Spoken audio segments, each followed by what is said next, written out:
All right, people. So, another weekend here on the road. It is Saturday. It's about 2:30. So I've still got 5.5, 6 hours to go, roughly. Um, but yeah, I thought that I would just do like last time and maybe turn the recorder on and just have a conversation to myself, think out loud. I don't really have anything that I'm thinking of in particular, but we'll see if anything comes out of this. I do think that maybe I'm better at this than average, like just purely being able to have a conversation with yourself without hopefully thinking about the audience or a camera or a microphone or anything like that. So I'm wondering if maybe like I could, this would almost be like a hack for me. If it's so natural for me, it would be like the easiest thing in the world to do if people liked it, But nothing can be that easy, so I'm not holding my breath. But anyway, there's probably going to be moments of silence where I'm not sure what else to talk about or bring up. That just kind of comes and goes with this process, but surely something. I'm trying to manifest something to talk about while I'm rambling here, because even though I'm trying not to be conscious of an audience or anybody, clicking on this and listening, it's obviously very hard to not think that way. But I'm hoping I can just get lost here in the zone, kind of, and just go with it without thinking about it, because that's what I do, all day long. And I feel like I have some pretty good conversations with myself that if others got to hear them, they would find it relatable, Maybe occasionally there would be a valuable insight. But if anything, because I'm older, I'm 46, so I hate saying that, but as soon as I say I'm older, I feel like I have to say, like, oh, by the way, I'm 46. Because if you don't want to be one of those dudes that are like, act like women that don't want to say their age. Like I'm thinking of this sports ball podcast that I, tune into whenever I just need some slop to, get my mind off the bigger issues. And there's this guy that he's in his 40s, but he goes out of his way to never say his age. And every time he does that, it's like, man, what are you doing, bro? You're not a chick, man. Just say whatever your age is. If you're 40, you're 40. If you're 49, you're 49. Whatever it is, just say it. But anyway, that was kind of stupid. A little kind of stupid ramble there. Let's see here, folks. What can we think? Yeah, like these people that don't have an inner monologue. I was thinking, right before I turned the camera on, if I'm going to have a little conversation with myself, like you got to be able to have a dialogue with yourself. And apparently there are some people that don't even have an internal dialogue. I don't know. I find that so inconceivable that I don't know if it's real and some people are trolling. Like, how is that even possible? I mean, if we really are just bio machines, I guess then it makes all the sense in the world. If we're really just bio machines, then maybe I'm not having as much of a dialogue with myself as I think. But these people that say, they admit, they're like, yeah, I don't know what you mean by internal dialogue. I don't have it. I don't do that. I feel like that's all I do. Dang, bro. There's this one. Somebody had a bad tire shred out. There's all kinds of tires on the road. I've never seen that many in one spot. I've never seen a tire shred in real life, but I've seen all these tire pieces on the road. But in all my years, I've never like been driving next to a semi and like just saw their tire shred. I'm not saying it doesn't happen. I'm just saying I've never seen it. But anyway, no, that's not important here. What were we talking about? No internal dialogue.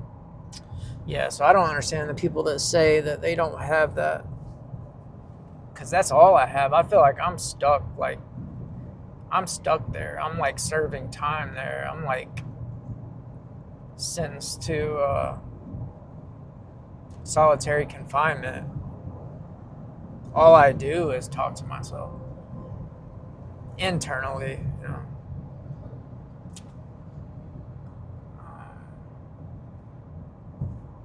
Yes. What do I have coming up? So my mom is having a birthday get together. I see my mom. We live in the same city, but I don't know. Maybe I see her every couple of months or so. So, for like holidays and birthdays and that type of thing. So it's been a couple of months since I've seen her. So I'll go over there tomorrow for their birthday gathering. But man, it's the older I get. Oh, that must be the dude that lost his tire. Yep. Dang. You guys can't see it, but I just passed the semi. He's on the side of the road. He's still driving, coming to a stop, but his tires are destroyed. Anyway,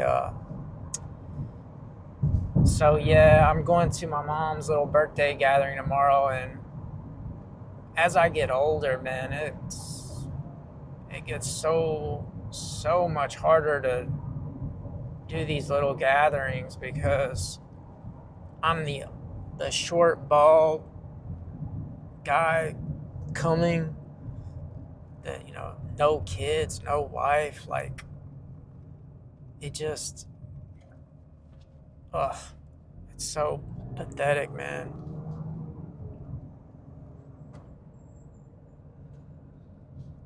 And it's only to think about how it's only going to get worse each year. Like I'm still in my 40s. I'm going to be in my 50s soon, and it'll be the same thing. And it's like, nobody wants to be that guy. You really start feeling like you're just taking up space.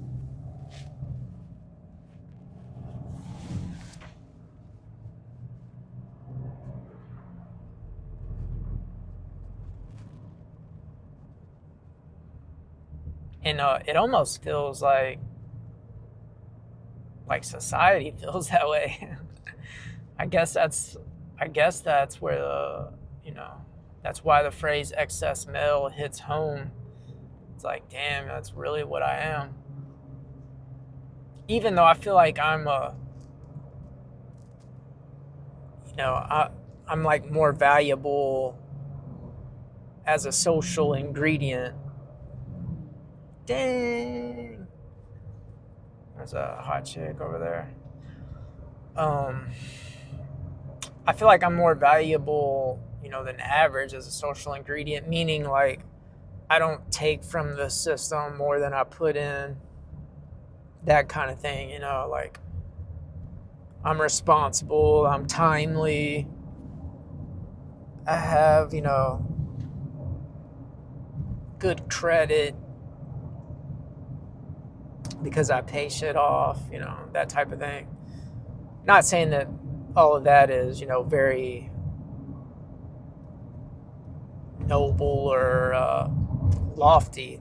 Anybody can do these things, but compared to like the average person, I would say like I'm above average. But still, it's like if you're not reproducing, then you're just like eating food that could be for others. And I don't think normies aren't like thinking that far. They're not like while you're in their presence, they're not like thinking like, yeah, man, he's taking our food, But on a very base, like animalistic level, I think I wouldn't be surprised if there's something there. There's some kind of impulse towards, like I'm a problem.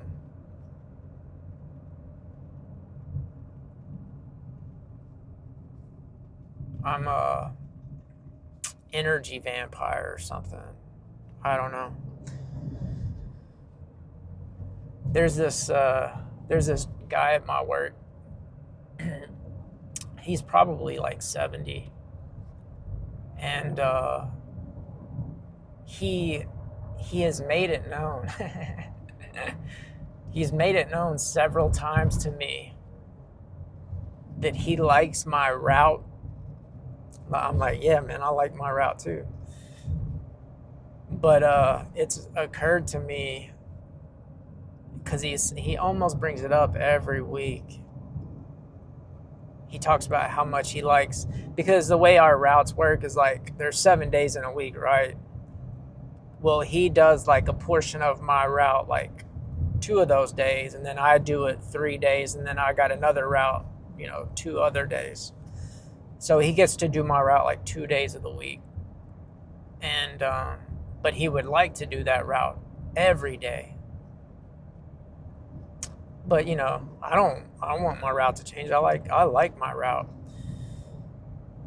But it's like, man, he's 70 years old, like competing. But I don't, he's like a super nice guy. Like, I don't know. He might just be, talking out loud just to take up space, conversational space, so there's no awkward silence. It might be that type of thing. There's nothing else to say, so you just talk about work. Might be that type of thing, but I'm thinking like, man, is there some kind of competition here that I have to be mindful of? Am I naive for thinking that this, 70-year-old man is just having a work conversation? When in actuality, like, dang, even he's coming for, something I've got. Not that, it's not a big deal. It's these routes change all the time, so it's not like I would be holding on to anything. But it's like, man, does the competition ever stop? Society is so exhausting. It never feels like the competition is over and you can relax. Even with your boys, like I don't have any friends. I'm beyond that now. I've aged out of that. But even when I had friends, there was always an element of competition or one-upsmanship, or not egregious. Maybe like your enemies or your nemesis would do it egregiously, but even your friends, even the people that are close to you, probably even family members. I don't have any brothers, so I can't relate to that part of it, but it's just like the competition is never ending. Is there any such thing as like real communal cohesion where we're just looking out for each other's interests? And I'm inclined as a Darwinist, I'm inclined to think, no, cohesion is, it's only real to the degree that it's practical. Like there's no valued or ideal cohesion. It's just purely, are you a utility to the group, to someone else? And I'm not saying that I'm beyond it or above it. Like, I'm sure that I do the same thing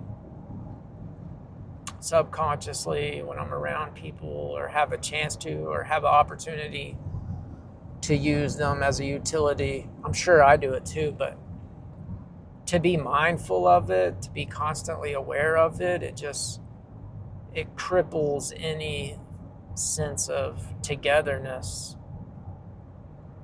that you could have.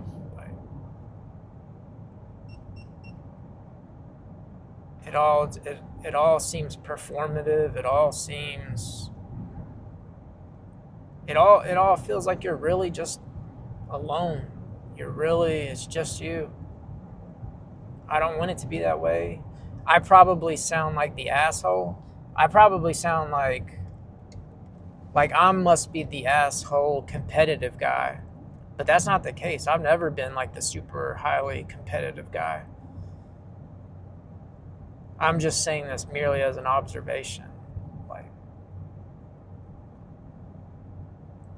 It feels like people are always competing with you.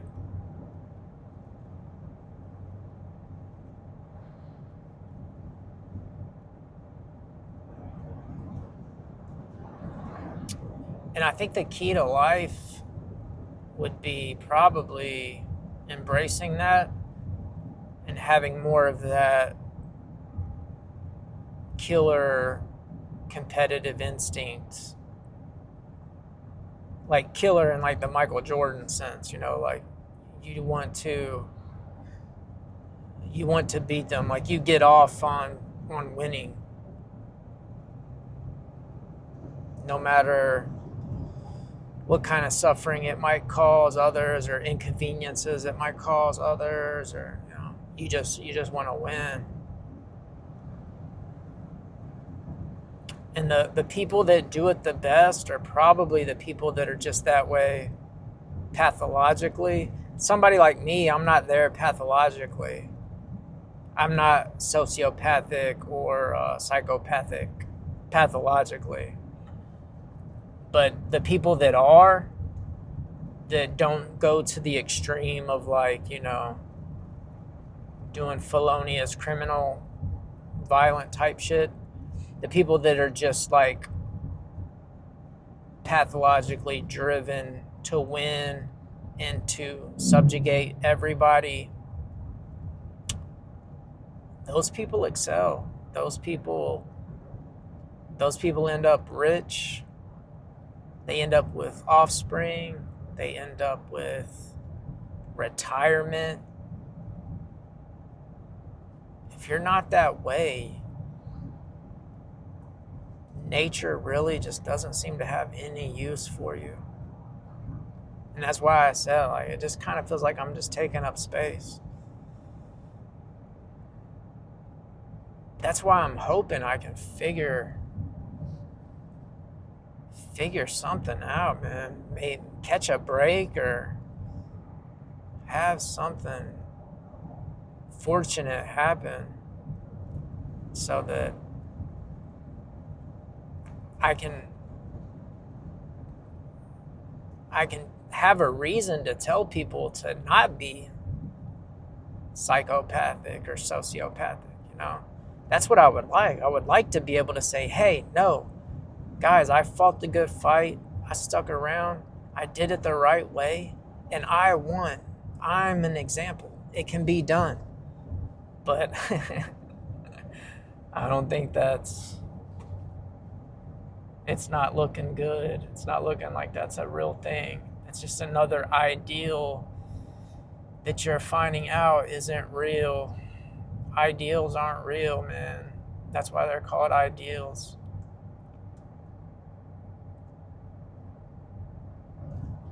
But that's what I would like. Like if suddenly something happened in life where I got successful and it wasn't through like just pure bullshit or luck, but if it was rational, if it made sense, I don't know what I would tell people. Like, I would want to be able to say, guys, don't give up hope. You have a reason to hope. Look, it worked for me. I had hope and it ended up working. Because if it happens in an irrational way, then I could still only attribute it to like luck or, good fortune. It needs to be rational so that it can be replicated by others. If the answer is just pure competitive psychopathy, then I'd just rather not participate. I'd rather not exist in the game.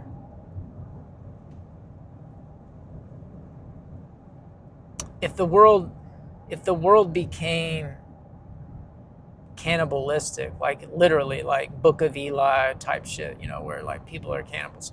The Road, the movie, which is based on a book I'm talking about, where, it's dystopic and people are literally eating other human beings. Like I would just prefer not to live if that's the case in that type of environment. Whereas psychopaths, man, they're like, well, if that's the game, I'll play it, and I'll be the best cannibal. That's how they think. And I think they're probably closer to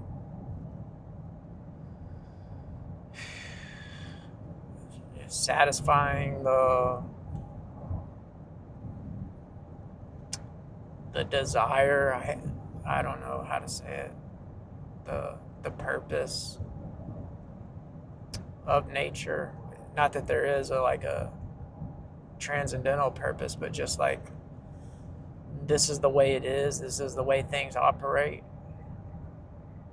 I don't know. Like I said, I'm trying to be the good guy that goes against that and proves that you can win without being that way. But how long am I supposed to keep this up? Like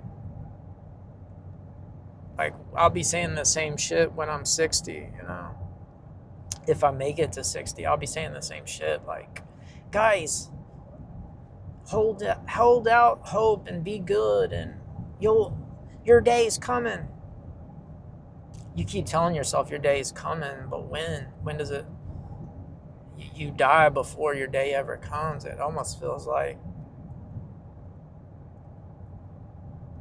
But having said all that, I'm aware. I have the self-awareness that this is what's going on, but don't confuse that with me actually giving up. I'm still like fighting the good fight, so to speak.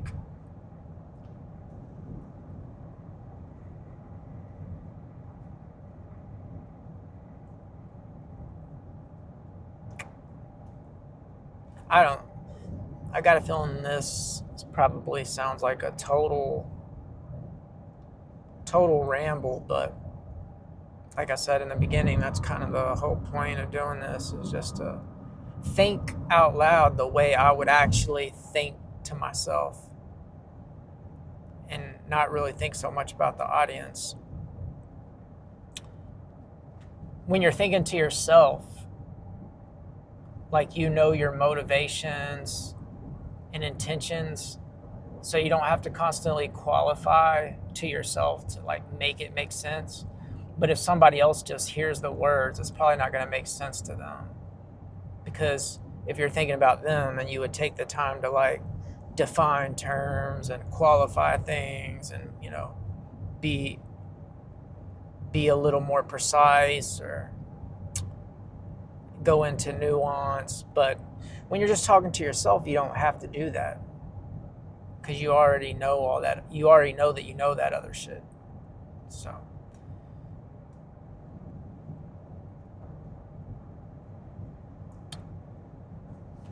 anyways, where was I?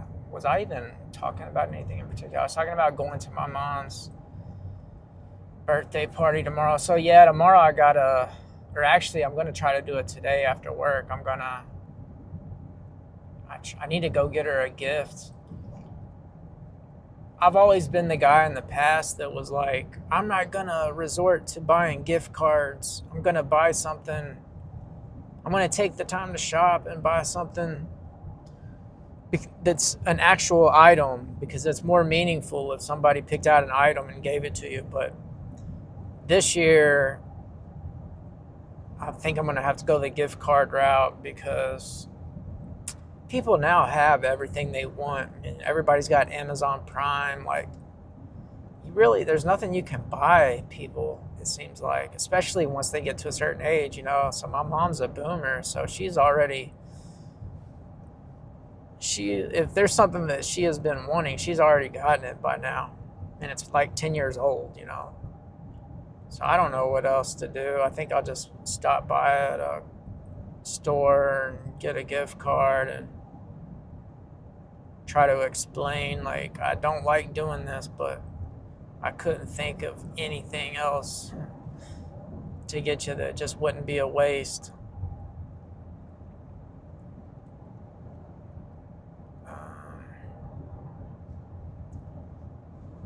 And it's not like they don't, you know, they don't, it's not about the item. It's just the thought, really. But what else? What else I got going on? I'm working on a song. I'm trying to improve my songwriting capabilities. So I started working on what I call a ballad, which is crazy because I can't sing. So, like, nobody that can't sing should be trying to do a ballad. But I wanted to do it just kind of like as a test, like write different kinds of songs.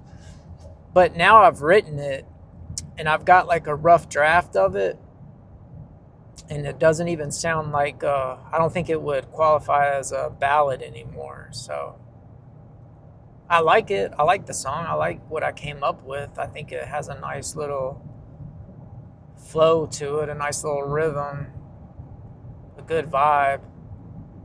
I say good vibe. It's like a totally like pessimistic type song, but yeah, I've been working on that. So hopefully I'll finish that up in a couple of weeks, maybe. It's crazy how much time I spend on these songs, and you would never know it based on the quality, but man, mixing is really hard.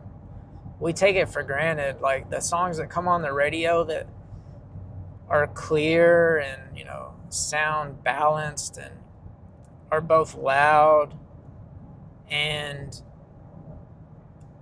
not muddy. Like, it's so much harder than you think if you've never done it. This is like my third year in where I'm like writing songs, making songs, and producing and mixing. And I still don't have a grasp on it. And apparently that's common. Like, apparently you need like 10 or 15 years worth of experience before mixing a song really kind of makes sense.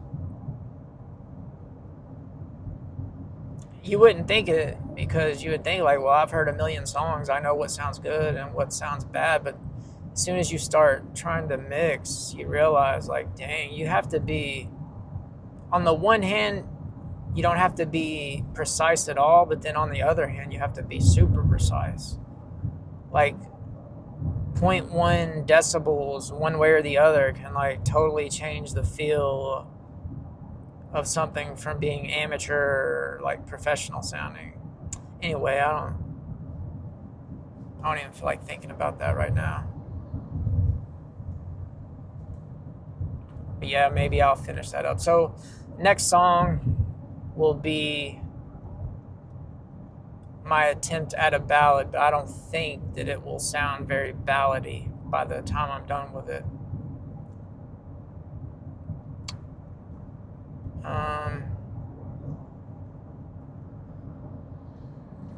Let's see, was there anything else to think about out loud?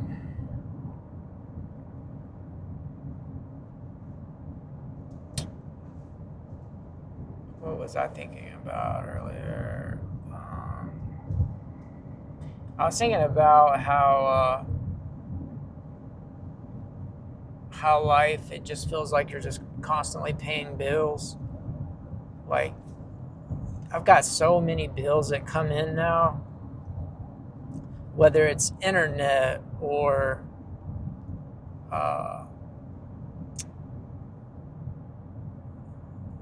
phone payments or student loan payments or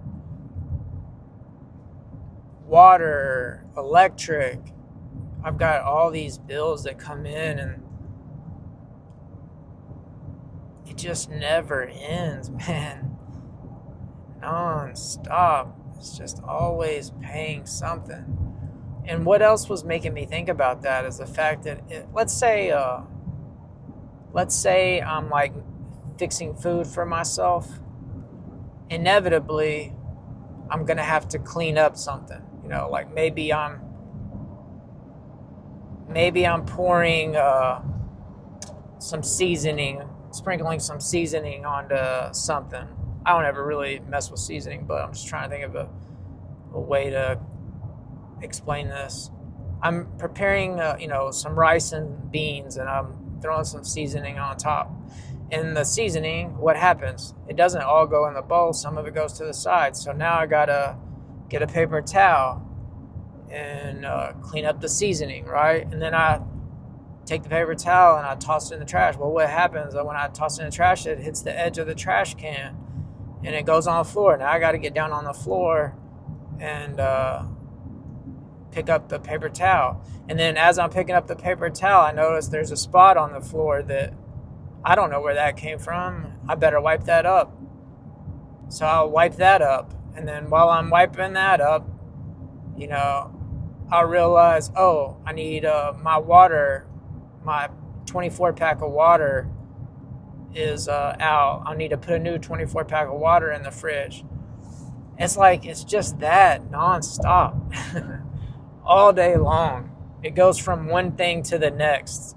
It's a chain where you're just constantly cleaning up something or putting something away or fixing something.